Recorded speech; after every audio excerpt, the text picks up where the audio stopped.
सोलापुरातून चिमुरडीला पळवले, पैंजण काढून मोडलिंबमध्ये सोडले. कल्याण. ज्यांनी शिवसेना काँग्रेसकडे गहाण ठेवली तेच आज शिंदेंबद्दल बोलतात. आमदार राजेश मोरे. पांझरा नदी पात्राला जलपर्णीचा विळखा, धुळे महापालिकेचा उदासीन कारभार. भिवंडी. मुंबई नाशिक महामार्गावर पेट्रोल पंपाजवळ मिनी बसला आग. रत्नागिरी. क्रिकेटच्या मैदानात उतरले गृहराज्यमंत्री योगेश कदम. नाशिक.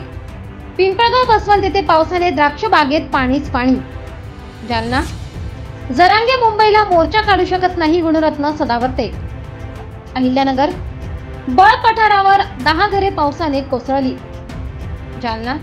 ॲडव्होकेट गुणरत्न सदावर्ते यांच्यावर गुन्हा दाखल करण्याची सकल मराठा समाजाची मागणी. कोल्हापूर. कोल्हापुरात भाजपच्या वतीने भव्य तिरंगा पदयात्रेचे आयोजन.